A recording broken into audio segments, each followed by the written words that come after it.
नमस्कार, consumer is king में आपका स्वागत है। आज के शो में बात करेंगे सोशल मीडिया पर बनने वाले रील्स, शॉर्ट्स और वीडियो की, जिनको आप बेधड़क बिंदास तरीके से बनाते हैं, मगर आपका यही बिंदास तरीका आपको मुश्किलों में डाल सकता है और आपकी वीडियो या रील्स आपको कोर्ट कचहरी के चक्कर भी कटवा सकती है। जी हाँ, ऐसा है और इसलिए आज के शो में हम आपको बताएंगे कॉपीराइट का चक्कर क्या है, कैसे आप इस मुसीबत पर ये कॉपीराइट का चक्कर आपको मुसीबत में ला सकता है और कैसे इस कॉपीराइट के पचड़े से बच सकते हैं। और अगर आप पर कॉपीराइट उल्लंघन का मामला बनता है तो फिर आपको क्या करना है।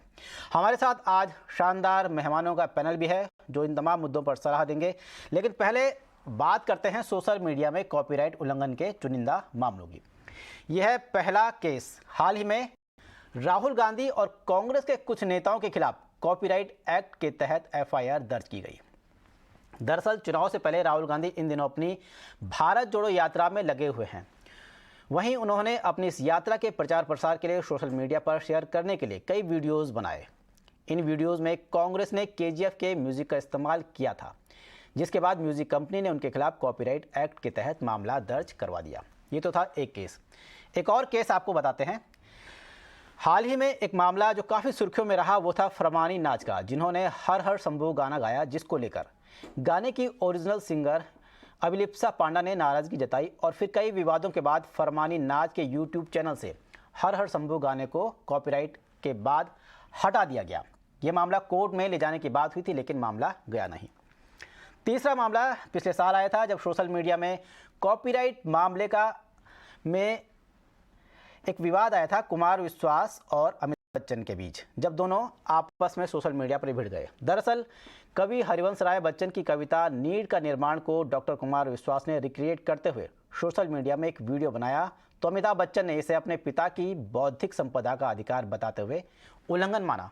कुमार विश्वास को उन्होंने कानूनी नोटिस तक भेज दिया, जिसके बाद कुमार विश्वास ने वीडियो हटाया और कहा कि इस कविता से कमाए हुए 32 रुपये वो वापस अमिताभ बच्चन को भिजवा रहे हैं। तो ये थे सोशल मीडिया में कुछ चुनिंदा उदाहरण। इसी पर चर्चा को आगे बढ़ाते हैं और आखिर बात करते हैं सोशल मीडिया में कॉपीराइट उल्लंघन कितना खतरनाक है। हमारे साथ एनएस नप्पिनई वकील हैं, सुप्रीम कोर्ट के, जुड़ गए हैं। साथ ही उत्पल खोट जो सोशल मीडिया एक्सपर्ट हैं, और असहर अनीस खान म्यूजिक कंपोजर, ये भी हमारे साथ हैं। सबसे पहले नप्पी साहब आप पे आना चाहेंगे कि सबसे पहले सामान्य भाषा में ये बताइए कि कॉपीराइट आखिर है क्या? सोशल मीडिया के लिए क्या अलग कॉपीराइट है?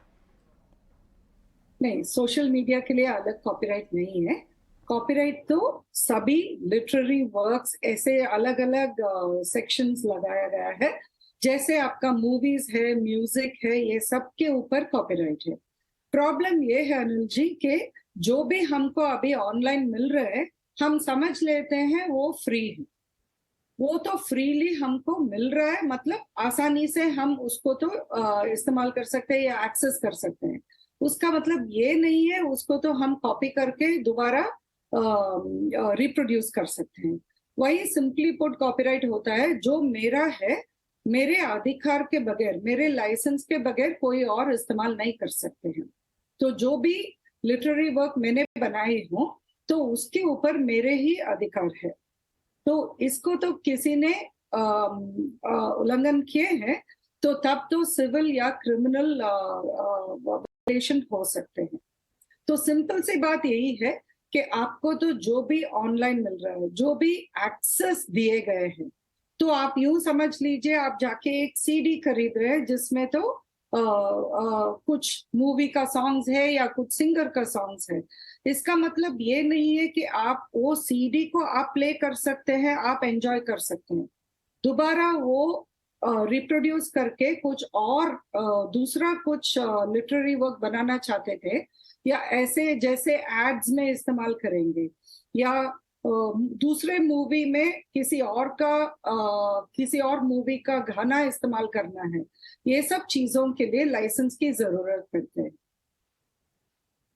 आपसे एक चीज़ और समझना चाहेंगे कि जो कॉपीराइट को लेके क्या कानून है और साथ में उसके लिए सज़ा का किस तरह से प्रावधान है भारत के कानून के तहत? ये किसके लिए कॉपीराइट एक्ट का जो उल्लंघन करता है उसके लिए सजा का क्या प्रावधान है भारत में, और किस तरह के हाँ, कानून अब तक हैं, और क्या ये वाकई में कमजोर कानून है या मजबूत कानून है? नहीं नहीं, बहुत मजबूत कानून है और बहुत पुराना कानून है हमारे लिए इंडिया में। मगर अभी तो ज्यादातर एनफोर्समेंट, उसको तो जो कानून है, जो सेक्शंस है, उसको तो अप्लाई करना थोड़ा ज्यादातर आप अभी देख रहे हैं, पहले से ज्यादा। तो सिविल में हम लोग तो जितना भी डैमेजेस हुआ है, जितना हमारा नुकसान हुए हैं, उसके लिए भी हम ऑर्डर ले सकते हैं। और जो उल्लंघन कर रहे हैं उसको तो रोकने के लिए भी ऑर्डर ले सकते हैं, सीज एंड डिसमिस बोलते हैं। इसमें तो बहुत ही महत्वपूर्ण चीज ये है कि जो क्रिमिनल प्रोविजन है, नॉर्मली जो भी आप आईपीसी में देखेंगे, तो आप गलती करेंगे तो उसका कानून में ज्यादातर कितना हो सकता है वो लिखा जाता है। मगर कॉपीराइट के अंदर मिनिमम सेंटेंस भी दिए है 6 मंथ्स का, और मैक्सिमम सेंटेंस भी है। तो यही तो थोड़ा सा अलग सा है और महत्वपूर्ण चीज है कॉपीराइट के बारे में। उत्पल सर, आपके पास आना चाहेंगे। आजकल रील्स और शॉर्ट्स का ज़माना है और अधिकतर जो गाने दिए जाते हैं इन्हीं ऐप्स के द्वारा दिए जाते हैं। तो क्या अगर हम इन गानों को यूज़ करते हैं, क्योंकि सोशल मीडिया का दायरा इतना बड़ा है कि हर किसी को पकड़ पाना मुश्किल है, तो ये गाने अगर आम आदमी यूज़ करता है, माना मैं यूज़ करता हूँ, तो क्या ये कॉपीराइट एक्ट के तहत आता है, उनका उल्लंघन माना जाए इसको? नहीं, इसको उल्लंघन तब तक नहीं माना जाएगा जैसे कि अगर आप इंस्टाग्राम पे रील बना रहे हो तो इंस्टाग्राम ने खुद आपको तकरीबन 9,000 गानों का एक सेट दिया हुआ है जो कॉपीराइट के तहत उन्होंने उसको एक्वायर किए हुए राइट्स, और उसी के मुताबिक आपको दिया है कि इसका आप यूज करें। तो एज लॉन्ग एज आप उन्हीं के गाने को यूज कर रहे हैं अपने रील में, आपके ऊपर कोई एक्शन नहीं हो सकता। अगर उसके अलावा आपने बाहर का कोई ऐप यूज करके उसमें ऑलरेडी गूगल से कोई डाउनलोड करके गाना डाल दिया अपने वीडियो के साथ और उसको अपलोड कर दिया, और वो अगर इंस्टाग्राम ने डिटेक्ट कर दिया, तो आपको वीडियो चलता रहता है, आपका ऑडियो म्यूट हो जाता है। ठीक है ना, क्योंकि वीडियो में आप हो लेकिन पीछे जो म्यूजिक बज रहा है वो कॉपीराइट फ्री नहीं है, तो इसलिए वो म्यूट कर दिया जाता है। तो ये इंस्टाग्राम की तरफ से, फेसबुक की तरफ से प्रोविजन किया हुआ है। और काफी टाइम आप देखोगे कि अगर आप 2 महीने पहले की कोई रील देख रहे हो तो सडनली आपको दिखेगा कि वीडियो दिख रहा है लेकिन आवाज नहीं आ रही, क्योंकि उसको इंस्टाग्राम ने खुद, वो ऐप ने खुद बंद कर दिया है, बिकॉज वो उनके म्यूजिक कलेक्शन में से यूज नहीं हुआ था। तो हर ऐप जो है आज की तारीख में आपको कॉपीराइट फ्री म्यूजिक दे रहा है, जिसके राइट्स उन्होंने खुद एक्वायर किए हुए। कलेक्शन लिमिटेड है, आपको सब कुछ नहीं मिलेगा, आपको लेटेस्ट सॉन्ग आने को थोड़ा टाइम लगेगा, तो आपको उसी के अंदर रह के करना है। अगर आप उस दायरे में रह के करोगे तो आप कानून का कोई उल्लंघन नहीं कर रहे हो। तो क्लियरिटी ये चाहता हूँ, जैसे माना कोई गाना है, दिल वाले दुल्हनिया का कोई गाना है, वो जी। गाना मुझे रील्स में मिलता है, लेकिन मैं उस गाने को रील्स से ना लेके बाहर से लेता हूँ, फिर उसको रील्स बनाता हूँ, फिर अपलोड करता हूँ, तो क्या वो कॉपीराइट एक्ट का उल्लंघन है?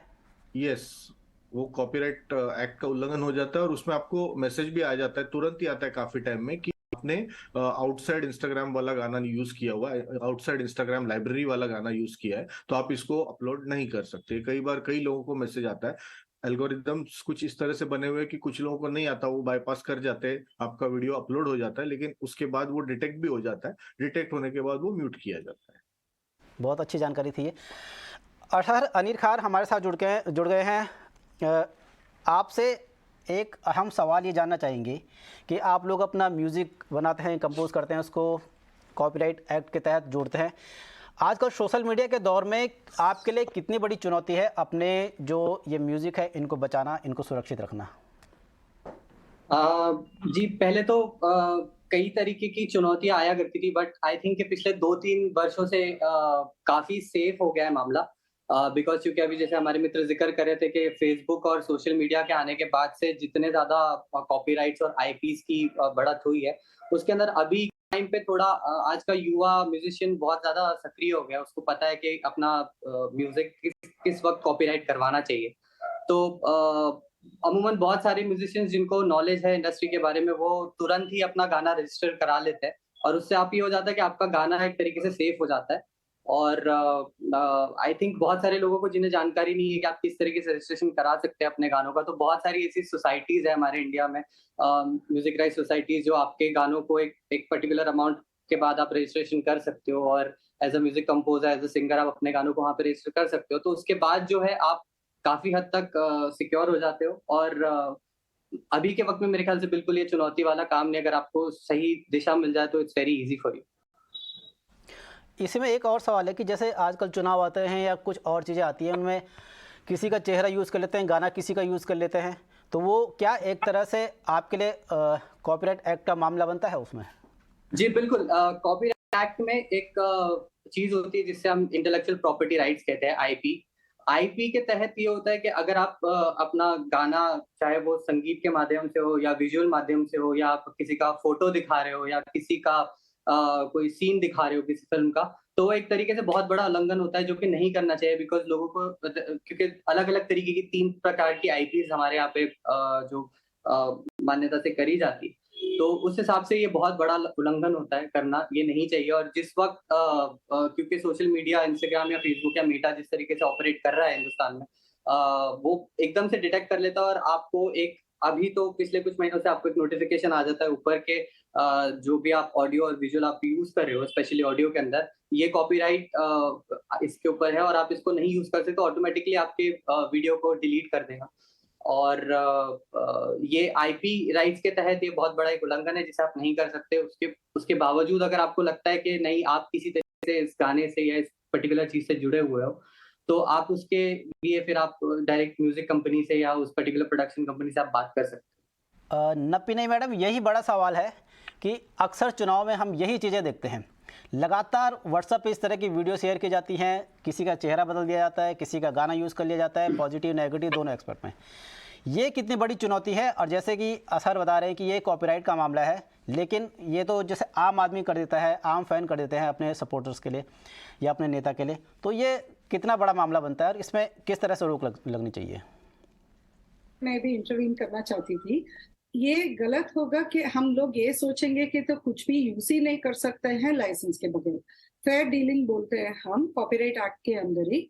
तो आप अभी देखेंगे तो सोशल मीडिया में जब भी एक मूवी का ट्रेलर आ गया तो 5 मिनट में वो ट्रेलर के रिव्यू आ जाता है।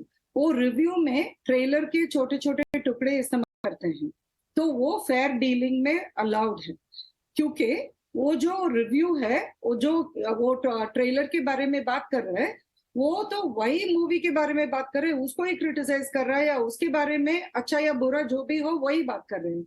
ऐसे में वही इस्तेमाल करना अलाउड है जो ट्रेलर के टुकड़े टुकड़े इस्तेमाल करते हैं। वैसे ही आप यूं समझ लीजिए, एक बहुत ही इंटरेस्टिंग केस थी यूएस में, जिसमें एक माँ, उनके बच्चे जब एक सॉन्ग के लिए तो डांस कर रहे थे, उसको तो वीडियो शूट करके यूट्यूब में डाल दिया या सोशल मीडिया में शेयर किए थे। जब वो म्यूजिक कंपोजर ने कॉपीराइट के लिए तो वायलेशन करके डाले थे, वो माँ ने सक्सीड किए थे, क्योंकि वो तो उनके घर में बैठ के वो सुन रहे, वो रेडियो में या जो भी सीडी उन्होंने खरीदी है वो घर पे सुन रहे हैं, और वो सुनकर वो बच्चे डांस कर रहे हैं। वो एक नेचुरल यूसेज जो फेयर डीलिंग में इस्तेमाल परमिटेड है, उसके अंदर आ जाएगा करके वो उसमें तो अलाउ किए थे। तो वो पैरोडी जो आपने बोले थे, चेहरा किसी और का होगा मगर सॉन्ग किसी और का है, आप पैरोडी बना रहे हैं तो वो बना सकते हैं, उसमें कोई गलती नहीं। मगर एक फेयर डीलिंग के अलावा जब आप मिक्सअप कर रहे हैं ना, जैसे वो 2-3 गाने को मिक्स कर रहे हैं या वीडियो और गाने को मिक्स कर रहे हैं, ये सब के लिए भी लाइसेंस लेना पड़ता है। तो जब आप लाइसेंस लेके बना रहे हैं, या जैसे किसी और ने बताए थे, जो प्लेटफॉर्म ने ऑलरेडी आपके लिए लाइसेंस लिए हैं और आपको बता रहे हैं इस लिस्ट में जो है आप इस्तेमाल कर सकते हैं, कैसे भी इस्तेमाल कर सकते हैं, वैसे लाइसेंस जब है और लाइसेंस के जरिए आप इस्तेमाल कर रहे हैं, तब तो कानूनी जुर्म नहीं होते हैं। मगर उसके खिलाफ जाके लाइसेंस के बगैर और परमिशन के बगैर जो प्लेटफॉर्म देते हैं, बिकॉज उन्होंने लाइसेंस लिए हैं, ऐसे सब जब सिचुएशन नहीं है, तब तो कानूनी जुर्म बनते हैं।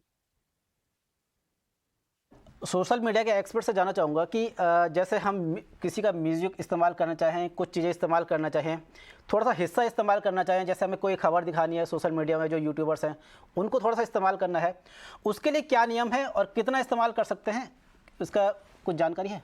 जी, फेयर डील के जैसे अभी मैडम ने जिक्र किया, तो रील्स में भी अगर आप देखेंगे तो 15 सेकंड, या स्टोरी में अगर आप देखेंगे तो 10 सेकंड। आप किसी मूवी में चले गए, आपको अपने लोगों को बताना है कि मैं ये मूवी आज फर्स्ट डे फर्स्ट शो देख रहा हूँ, तो आप वहां सीधे स्क्रीन पे से रिकॉर्ड करके डाल देते हो अपनी स्टोरी पे। तो वो कॉपीराइट के तहत नहीं आता, बिकॉज आपने 10 सेकंड की स्टोरी में एक हिस्सा यूज किया, जो आप अपने मतलब पर्सनल यूज के लिए आप अपने लोगों को बता रहे हो कि मैं कोई मूवी देख रहा हूँ, या कोई छोटा सा गाने का हिस्सा उठा के आपने कहीं पे मेंशन कर दिया, तो वो फेयर प्रैक्टिस में आ जाता है, उस कोई दिक्कत नहीं होती। लेकिन अगर आपने एक लंबा चौड़ा वीडियो बना दिया, जो आपने यूट्यूब पे डाला है या इंस्टाग्राम पे एक बड़ा वीडियो डाला है 3-4 मिनट का, जो कि पूरा एक गाना है या एक कोई कोई सीन है मूवी का, जिसको आपने रिक्रिएट किया अपनी एक्टिंग द्वारा, तो वो फिर कॉपीराइट के अंडर आ जाता है। तो बेसिकली एज लॉन्ग एज आप एक छोटा टुकड़ा यूज कर रहे हो 10-15 सेकंड का, उसमें कोई दिक्कत नहीं होती। हाँ, बड़ा जो यूज करना है या पूरा गाना यूज करना है, उसके लिए आपको परमिशन लेनी पड़ती है।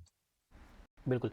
सर, इसी से जुड़ा एक और सवाल आपसे पूछना चाहता हूँ फेयर डील्स को लेके।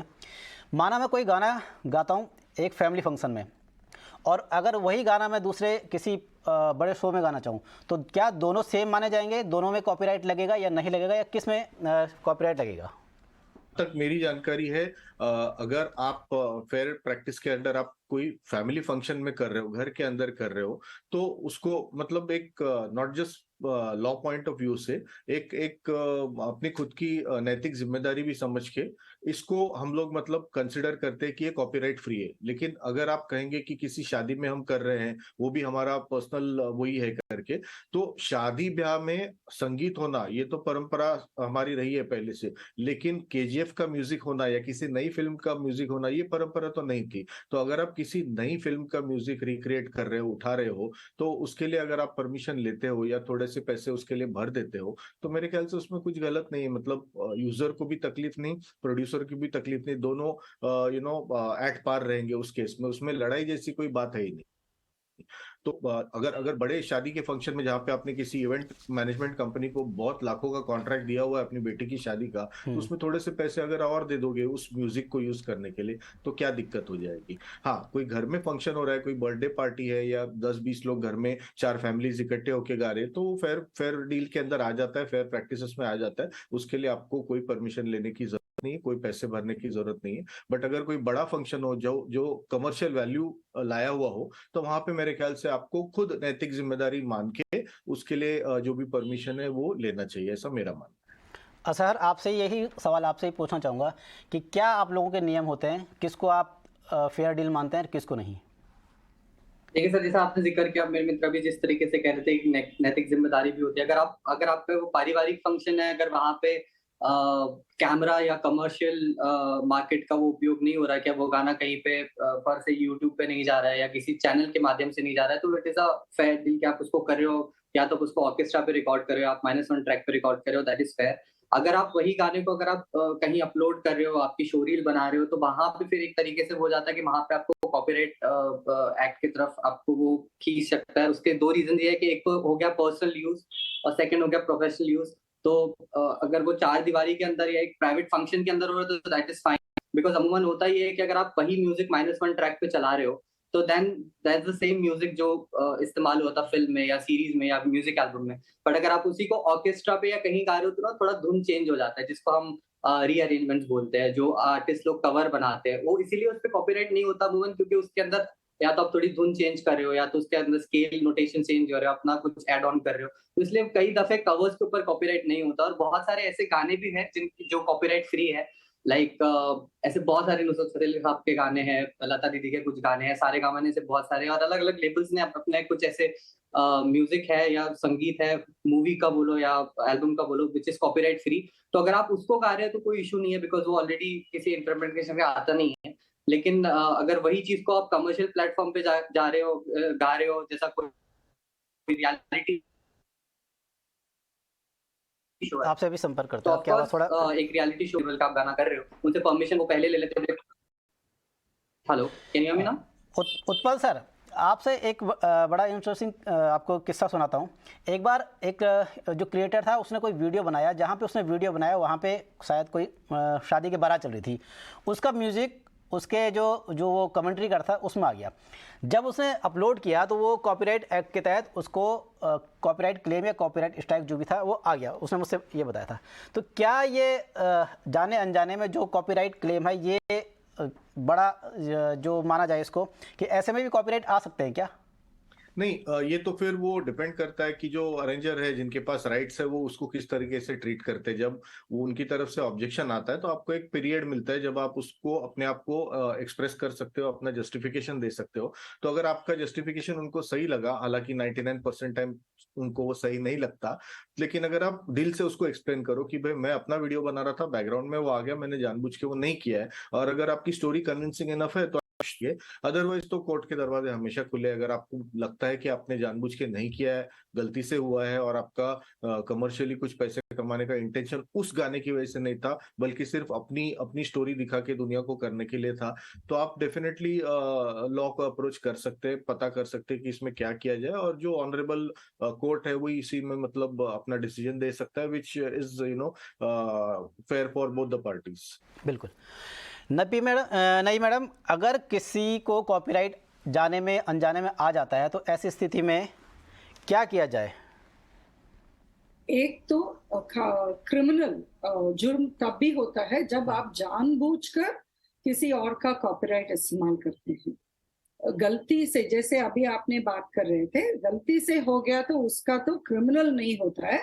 फिर भी कमर्शियल यूसेज नहीं है तब भी तो सिविल केस बन सकते हैं। वो तो सिर्फ सीज एंड डिसइस के लिए होगा, और दूसरा तो वो हटाने के लिए, सोशल मीडिया में है तो उसको हटाने के लिए, और तीसरा तो उसमें से आपने कमर्शियल प्रॉफिट अर्न किए थे तो वो प्रॉफिट आपको देने के लिए। 2-3 चीज मैं क्लैरिफाई करना चाहती थी। एक तो घर पे जब फंक्शन है तब तो आपको लाइसेंस लेने के लिए जरूरत नहीं, मगर प्राइवेट फंक्शन, मगर बाहर पार्टी हॉल ऐसे सब लेकर कर रहे हैं और कोई सिंगर को लेकर आ रहे हैं, या वो म्यूजिक जो कॉपीराइट प्रोटेक्टेड है वो प्ले करने वाले हैं, उसके लिए भी लाइसेंस लेना मांगता है। तो ऐसे नहीं है कि वो भी हमारे ही घर का ही पार्टी है, 50 लोग बुलाए हैं, उसमें कुछ फर्क नहीं पड़ता है, क्योंकि वो घर के बाहर की जगह बन जाता है। तीसरी चीज, हर चीज के लिए तो कॉपीराइट का वायलेशन नहीं होता है। ये तो कानून में बहुत ही न्यूआंस्ड प्रोविजंस बनाया गया है, इसीलिए थोड़ा मुश्किल पड़ते हैं नॉर्मल लोगों के लिए समझने के लिए। एक छोटा सा चीज मैं क्लैरिफाई करना चाहती थी दोबारा।